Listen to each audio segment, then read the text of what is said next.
말씀은 창세기 12장 4절부터 20절까지의 말씀입니다.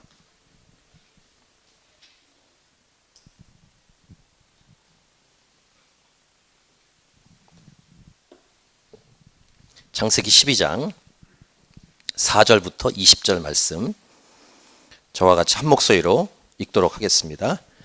이에 아브라함이 여호와의 말씀을 따라갔고 롯도 그와 함께 갔으며 아브라함이 하란을 떠날 때 75세였더라. 아브라함이 그의 아내 사레와 조카 롯과 하란에서 모은 모든 소유와 얻은 사람들을 이끌고 가나안 땅으로 가려고 떠나서 마침내 가나안 땅에 들어갔더라. 아브라함이 그 땅을 지나 세겜 땅 모래 상수리 나무에 이르니 그때 가나안 사람이 그 땅에 거주하였더라. 여호와께서 아브라함에게 나타나 이르시되 내가 이 땅을 네 자손에게 주리라 하신지라. 자기에게 나타나신 여호와께 그가 그곳에서 제단을 쌓고 거기서 베델 동쪽 산으로 옮겨 장막을 치니 서쪽은 베델이요 동쪽은 아이라. 그가 그곳에서 여호와께 제단을 쌓고 여호와의 이름을 부르더니 점점 남방으로 옮겨갔더라. 그 땅에 기근이 들었으므로 아브라함이 애굽에 거류하려고 그리로 내려갔으니 이는 그 땅에 기근이 심하였음이라. 그가 애굽에 가까이 이르렀을 때 그의 아내 사레에게 말하되 내가 알기에 그대는 아리따운 여인이라. 애굽 사람이 그대를 볼 때 이르기를 이는 그의 아내라 하여 나는 죽이고 그대는 살리리니 원하건대 그대는 나의 누이라 하라. 그러면 내가 그대로 말미암아 안전하고 내 목숨이 그대로 말미암아 보존되리라 하니라. 아브라함이 애굽에 이르렀을 때 애굽 사람들이 그 여인이 심히 아리따움을 보았고 바로의 고관들도 그를 보고 바로 앞에서 칭찬하므로 그 여인을 바로의 궁으로 이끌어 들인지라. 이에 바로가 그로 말미암아 아브라함을 후대함으로 아브라함이 양과 소와 노비와 암수 나귀와 낙타를 얻었더라. 여호와께서 아브라함의 아내 사레의 일로 바로와 그 집에 큰 재앙을 내리신지라. 바로가 아브라함을 불러서 이르되 네가 어찌하여 나에게 이렇게 행하였느냐? 네가 어찌하여 그를 네 아내라고 내게 말하지 아니하였느냐? 네가 어찌 그를 누이라 하여 내가 그를 데려다가 아내를 삼게 하였느냐? 네 아내가 여기 있으니 이제 데려가라 하고 바로가 사람들에게 그의 일을 명하매 그들이 그와 함께 그의 아내와 그의 모든 소유를 보내었더라. 아멘. 신앙의 자리, 우리의 믿음의 자리는 바로 우리가 살아가고 있는 이 땅, 이 세상입니다. 현실을 떠나서는 우리의 믿음 생활을 한다는 것은 의미가 없습니다. 하나님은 우리를 실제 일상 삶에서 진정한 신앙생활, 믿음의 생활을 하도록 우리를 부르셨습니다. 그러니까 불교에서처럼 또 수도원에서처럼 산속으로만 들어가는 것이 아니라 때로는 우리가 기도하기 위해서 세상과 거리를 잠시 둘 필요가 있긴 있습니다. 하지만 예수님은 우리 교회, 저와 여러분을 세상의 소금, 세상의 빛이라고 부르십니다. 그러니까 우리가 살아가야 되는, 그러니까 우리의 삶을 펼쳐갈 신앙의 자리는 우리의 실제 생활이다라는 것을 기억해야 합니다. 만약에 신앙은 신앙이고 우리의 삶은 삶이다라고 이렇게 이분법적인 도식을 만약에 한다면 그것은 종교인일 뿐입니다. 세상에서 진정한 신앙생활하는 것이 쉽진 않습니다. 쉽지 않기 때문에 실제 믿음을 가지고 현실에서 그 믿음을 이루어내는 게 얼마나 어려운지를 여러분들이 이렇게 글이나 노래로 책들로 표현을 했습니다. 그 중에 제가 아는 선배 목사님이신데 좋은 씨앗이라고 듀엣으로 찬양 활동을 지금도 하십니다. 이 두 분이. 이분이 만들었던 노래 중에서 믿음과 현실 사이라는 제목의 노래가 있습니다. 이것은 이제 리메이크해서 많이 다른 가수들이 부르는데 가사 보시면 무엇이 그렇게 두려워 망설이고 있나요? 지쳐버린 현실과 보이지 않는 미래. 당신이 늘 앉아있던 믿음과 현실 사이에서 늘 힘이 없는 소리로 얘기하는 당신의 모습. 당신이 믿어왔던 하나님은 어디 있나요? 당신의 마음속에, 당신의 먼지 쌓인 성경 속에. 이게 1절 가사예요. 후렴은 내 하나님은 크고 전능하신 하나님, 세상의 왕이요 영원한 내 아버지. 내 하나님은 크고 전능하신 하나님, 영원한 내 아버지. 2절 가사는 이렇습니다. 그들은 당신의 사랑을 기다리고 있어요. 여기 그들은 세상이겠죠. 자, 이제 다시 일어나 세상을 향해 함께 가요. 오늘도 넘어지고 실패하는 삶일지라도 우리를 온전하게 만드시는 그분의 능력 속에. 저는 이 노래를 처음 경험한 게 90년도 중반쯤 됐을 때 이 노래가 나왔는데, 그때 신앙생활 한 지 얼마 안 됐을 때 이 노래를 보고 가사를 보고 사실 좀 어느 정도 이해가 안 됐습니다. 신앙생활 한 지 얼마 안 돼서 그런지 그런가 이렇게 생각했었는데, 시간이 갈수록 이게 얼마나 가슴에 와닿는지. 자, 오늘 본문 말씀 보면 지난주 말씀, 하나님께서 아브라함을 불러주셨습니다. 약속의 말씀을 주셨어요. 그리고 이제 신앙의 여정이 시작이 됩니다. 4절과 5절을 보시면, 이에 아브라함이 여호와의 말씀을 따라갔고 롯도 그와 함께 갔으며, 아브라함이 하란을 떠날 때 75세였더라. 그러니까 75세의 신앙 여정을 시작한 것이죠. 아브라함이 그의 아내 사레와 조카 롯과 하란에서 모은 모든 소유와 얻은 사람들을 이끌고 가나안 땅으로 가려고 떠나서 마침내 가나안 땅으로 들어갔더라. 라고 이제 말씀을 따라간 아브라함의 모습을 4절 5절에서 기록을 하고 있습니다. 여기서 알 수 있는 게 하나 있습니다. 말씀을 따라가는 한 사람을 통해서 그 공동체도 함께 따라간다라는 것을 알 수 있습니다. 한 사람의 영향력. 이 말씀이 이루어지는 것입니다. 우리 사도행전 16장 31절에 이르되 주 예수를 믿으라. 그리하면 너와 네 집이 구원을 받으리라. 가정의 한 사람, 가문의 한 사람, 공동체 한 사람이 얼마나 소중한지를 알 수 있는 구절이라고 할 수 있겠습니다. 물론 인내가 필요합니다. 시간이 필요하고 많은 기도로 준비를 해야 합니다. 때로는 포기하고 싶을 때가 굉장히 많습니다. 제가 경험했습니다. 하지만 가정이나 가문 속에서 홀로 예수님 믿고 또는 소수가 공동체에서 믿는다고 해도 포기하지 말고 끝까지 견뎌가야 한다는 것, 그날은 반드시 온다는 것을 우리는 기억해야 합니다. 제가 처음 풀타임 목회자로 부목사로 있을 때, 어른 공동체를 처음 맡았을 때 장례식이 굉장히 많이 이렇게 일어났습니다. 보통 그런 룰이 있다 하더라고요. 처음에 공동체를 맡으면 장례식이 계속 터진다. 실제로 제가 안양 안산 공동체를 처음 맡았었는데, 온누리교회에서 제가 기억하기엔 6개월 사이에 22건이 벌어졌어요. 인원이 한 400명 되는 공동체인데 22분이 돌아가셨다. 그러니까 옆에 있는 부목사들이 좀 이상하다, 너가 잘못 간 게 아니냐, 뭐 이런 얘기를 했었는데, 어쨌든 딱 그 타임이 그렇게 돌아가시는 때가 되었습니다. 근데 그 중에 가장 멀리 가는 데가 경북 안동이었습니다. 근데 그 부부, 저희 공동체 속해 있는 부부는 막내신데 나머지 어르신들과 형제들이 하나도 안 믿습니다. 순장님들하고 이제 밴을 타고 밤새 내려가서 새벽에 도착했습니다. 딱 도착해 보니까 그 어르신들이 다 이게 뭘 쓰시고 인상을 쓰고 있습니다. 이렇게. 그러니까 목회자하고 예수 믿는 예수쟁이가 왔다. 그래서 굉장히 싫어하시는 눈치였습니다.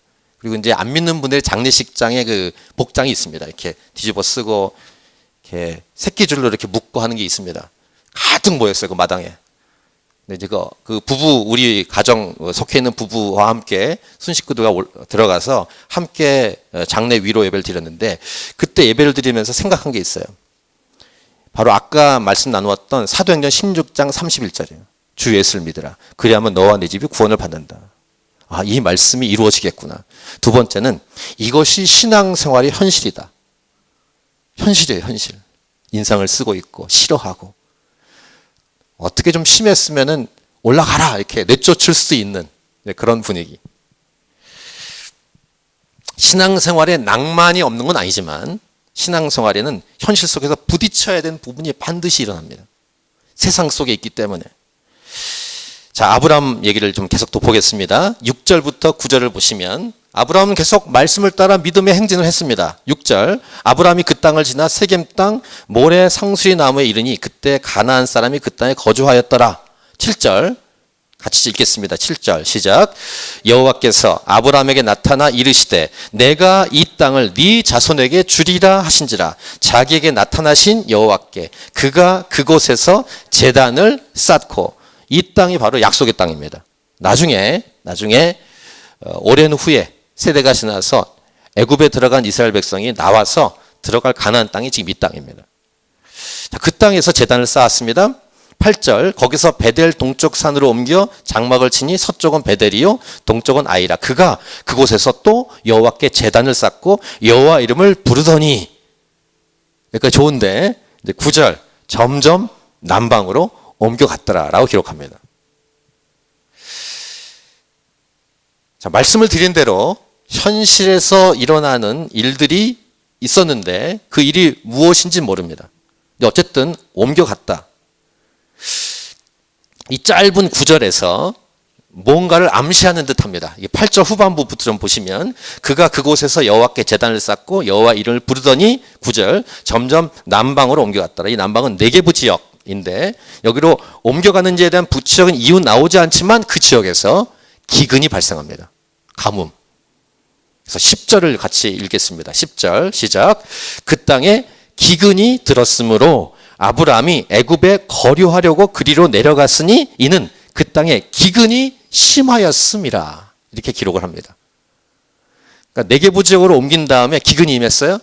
근데 거기에서 먹을 것도 없고 동물에게 줄 물도 없고 이러니까 이제 애굽으로 이동하게 되는 아주 당연하고 상식적인 이유로 옮겨갑니다. 여기에서 그럼에도 불구하고 이제 신앙에 대한 물음을 한번 갖게 합니다. 뭐냐면 어떠한 현실 상황 속에서도 하나님의 말씀에 움직이는 삶에 대한 물음을 갖게 합니다.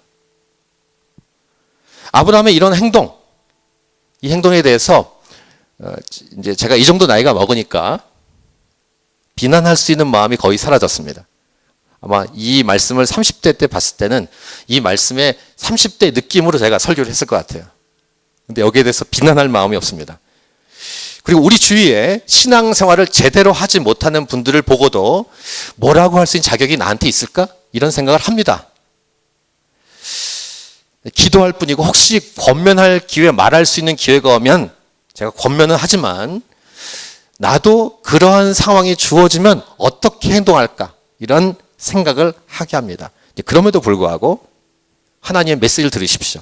상황에 의해서 움직일 것인가? 아니면 말씀을 듣고 움직일 것인가?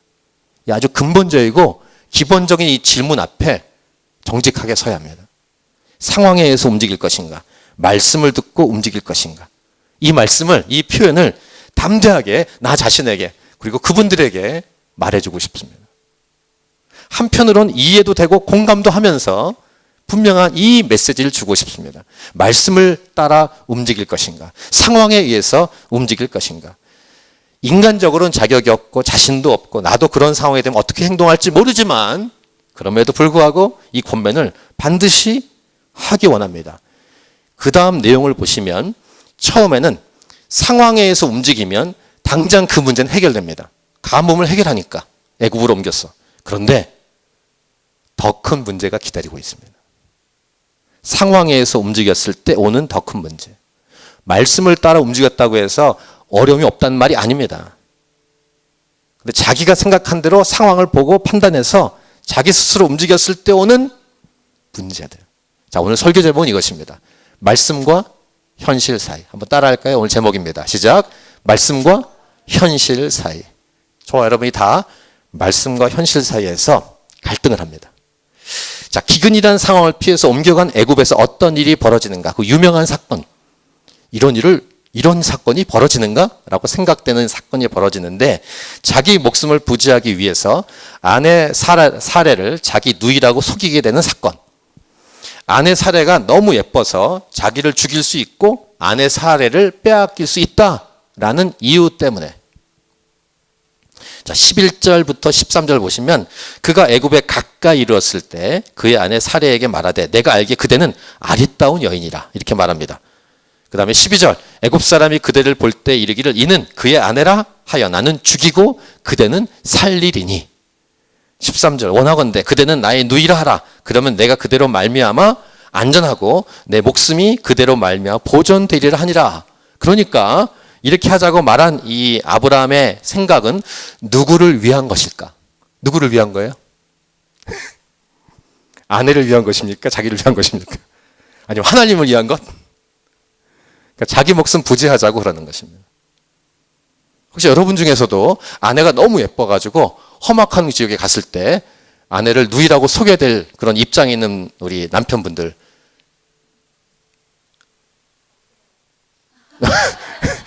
대답을 해주시면 이게 다 해당이 되실 것 같은데.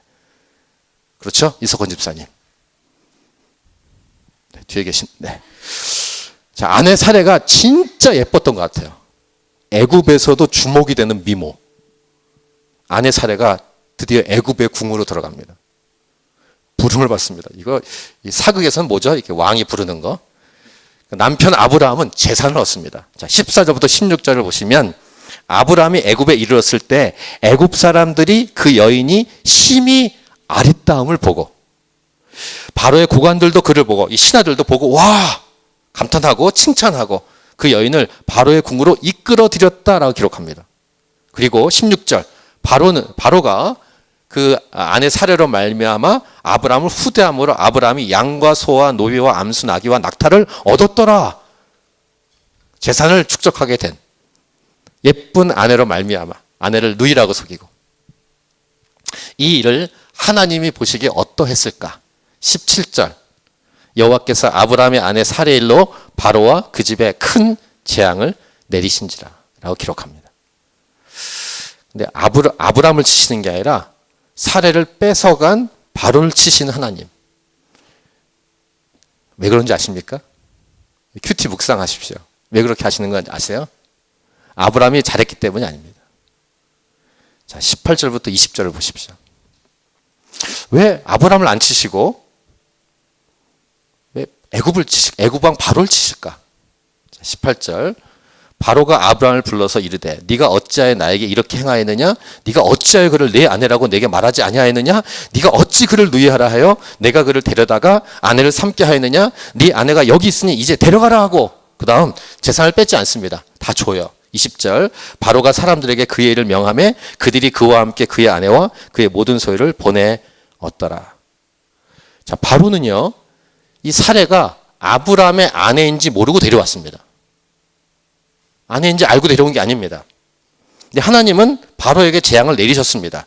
그 재앙을 받은 애굽왕 바로는 바로 아브라함 불러서 조치를 취합니다. 어떻게 보면 잘 들어보세요. 이제 중요한 메시지예요. 바로가 아브라함보다 더 나은 것 같아요. 물론 재앙을 당했기 때문에 그렇게 바로 조치를 취했고 행동을 옮겨줬지만 그거 다 돌려줬잖아요. 재산도 뺏지 않고 다 돌려줍니다. 근데 바로가 뭐 합니까? 아브라함에게 책망을 합니다. 바로가 아브라함을 책망합니다. 왜 정직하게 말하지 않았어? 생각해 보세요.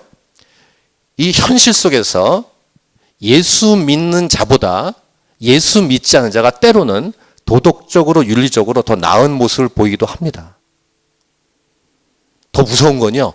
믿지 않는 사람, 믿는 사람에게 똑바로 믿으라고 말하는 경우가 있습니다. 저 이거 많이 봤습니다. 믿지 않는 세상 사람, 믿는 사람에게 똑바로 믿어. 한국 사람 같은 경우는 한국 남자들은 군대에서 이걸 경험합니다. 이렇게 야단 맞을까봐, 기합 맞을까봐 주일날 이렇게 쫄병 때, 신병 때는 교회 안 가다가 중간쯤 좀 괜찮을 때 군대 가려고 할 때 믿지 않는 상관이 너 그때 군대 안 갔잖아? 아니, 교회 안 갔잖아. 이렇게 하면서 아예 신앙생활을 못하도록 만드는 경우. 맞아 죽더라도 난 교회 가야 됩니다 라고 믿음을 지키는 사람은 끝까지 가게 되는, 나중에는 챙겨줘요. 너 교회 안 가냐? 이렇게 믿지 않은 상관이. 이러한 비슷한 일들이 굉장히 많이 일어납니다. 그러니까 한두 번 현실에서 타협했을 때 오는 그 뒤에 결과들과 타협하지 않고 끝까지 견뎠을 때 오는 유익은 비교할 수 없는 거라는 것입니다. 이 메시지를 오늘 이 사건을 통해서 우리에게 들려주십니다.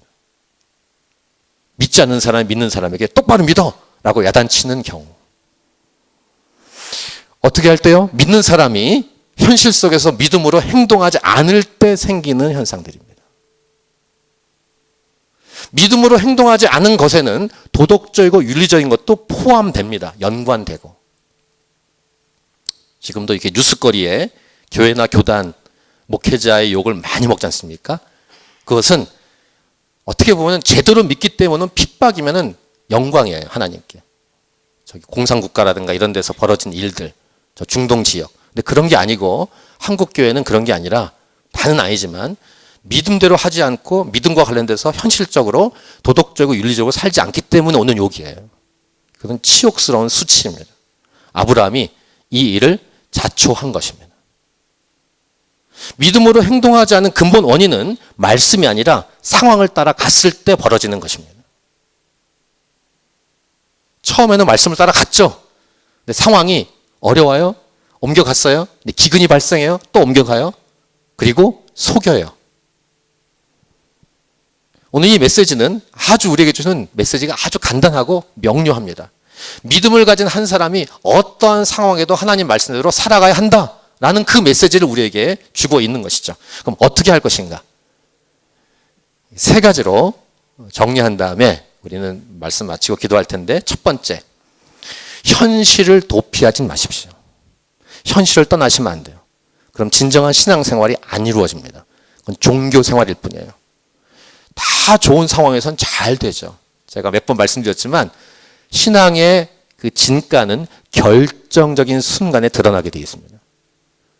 우리의 신앙의 이 정도가 어느 정도일까는 평소에 몰라요. 잘 나갈 때는. 그냥 좋고 그러니까 신앙도 좋은 것 같아요. 근데 어려운 상황이 딱 벌어졌을 때 오는 그 모습이 진가입니다. 진짜 신앙. 그러니까 현실을 떠나면 진정성은 사라져요. 하나님은 현실 속에서 하나님 말씀이 이루어지기를 원하세요.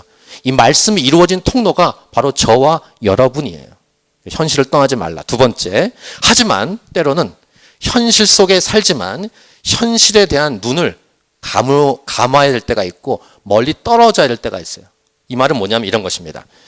제가 신학교에서 공부하다 보니까 어떤 신학자가 했던 말인데요. 아마 많이 인용을 들으셨을 거예요. 한 손에는 성경을, 한 손에는 신문을. 신학자들이 하는 말씀이에요.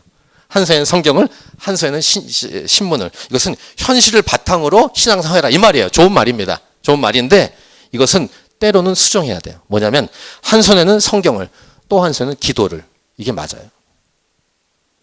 자기가 밸런스 맞추겠다고 신앙을 자기 스스로 맞추면요, 신앙생활은 맞춰지지 않게 되어 있습니다.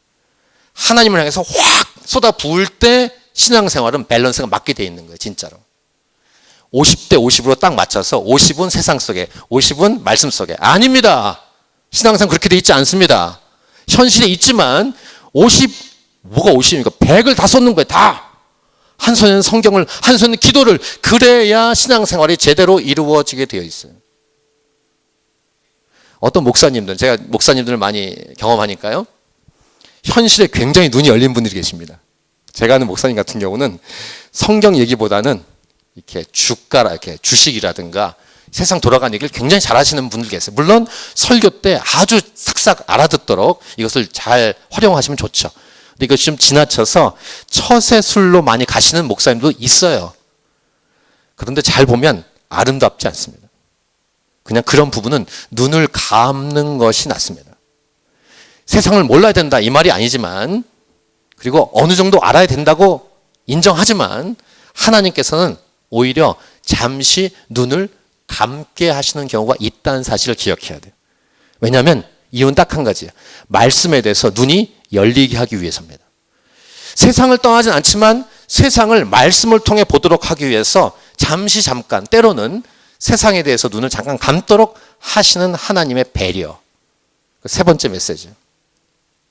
늘 말씀의 눈을 열어 놓으셔야 된다는 것입니다. 말씀의 눈은 기도로 열립니다.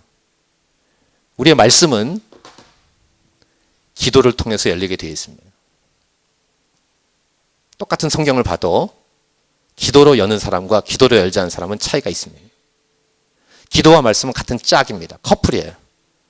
동전의 앞면과 뒷면과 똑같습니다. 나눌 수가 없습니다. 기도하면 믿음의 눈이 열립니다. 말씀의 눈이 열립니다. 별것 아닌 듯 보이지만 기도야말로 정말로 실제적입니다. 우리 예수님께서 그래서 우리에게 보이신 여러 이그샘플, 모본이 있는데 그중에 대표적인 모본은 그 유명한 말씀, 마가복음 1장 35절 말씀이에요. 한번 같이 읽도록 하겠습니다. 마가복음 1장 35절 시작. 새벽 아직도 밝기 전에 예수께서 일어나 나가 한적한 곳으로 가사 거기서 기도하시더니. 세상을 떠나지 않으셨어요? 예수님 세상을 밟고 세상 안에서 활동하셨습니다. 그런데 이분은 하나님께 전심을 다했어요. 세상을 떠나지 않지만 세상 속에 있지만 하나님께 전심을 다한 분. 하나님이신 예수님이 기도를 게을리하지 않으셨어요. 왜 그럴까요? 말씀하신 하나님의 음성을 들으려고. 말씀은 기도를 통해 눈이 열리기 때문에 현실을 도피하지 않지만 정기적으로 매일 현실의 눈을 감는 시간. 이걸 큐티라고 부를 수 있겠습니다. 말씀의 눈을 열어놓는 시간. 예수님이 그렇게 하셨다는 것입니다. 예수님은 이렇게 하지 않으셔도 승리하시는 분이세요. 승리자이시기 때문에. 그런데 우리에게 모본을 보이시는 거예요. 제자들에게 모본을 보이시죠. 세상에서 승리하도록. 여러분, 말씀과 현실 사이에서 어떻게 살기를 원하십니까? 말씀과 현실 사이, 믿음과 현실 사이, 신앙과 현실 사이. 믿음의 조상이라는 별명이 나중에 붙기는 하지만 아브라함의 초창기의 신앙생활은 왔다 갔다 했다는 사실을 보여줍니다. 오늘 이 사건과 비슷한 사건이 또 이루어집니다. 또 일어납니다. 나중에 이제 창세기 계속 보면서 나누도록 하겠습니다. 이 아브라함을 보면서 두 가지의 가능성을 생각해 보겠습니다. 하나는 부정적인 가능성, 하나는 긍정적인 가능성인데요. 저와 여러분이 아브라함보다 더하면 더했지 덜하진 않습니다. 이건 부정적인 가능성입니다. 그런데 두 번째 긍정적인 가능성이 있습니다. 아브라함이 아브라함이 되어 믿음의 조상으로 온전히 세워지게 될 것처럼 저와 여러분도 이 믿음에 있어서 하나님은 우리를 세워 가실 것이라는 믿음입니다. 할렐루야. 이 소망을 품으십시오. 아, 나도 실수하고 잘못하지만 하나님이 나를 이끌어 가시겠구나. 이런 소망이 우리에게 있다고 믿습니다. 이 실수를 이미 아브라함이 했지만 이 성경을 통해서 우리가 보지만 이걸 참고해서 이 실수를 우리가 반복하지 않도록 우리는 거룩한 노력을 해야 할 것입니다. 말씀과 현실 사이에서 말씀을 따라 현실을 살아내는 저와 여러분이 될 수 있기를 기도합니다. 현실에서 어떤 일이 일어날지도 몰라도 말씀을 따라가면 결국에는 승리할 수 있을 줄 믿습니다. 아멘. 할렐루야. 우리 찬양하고 기도하도록 하겠습니다.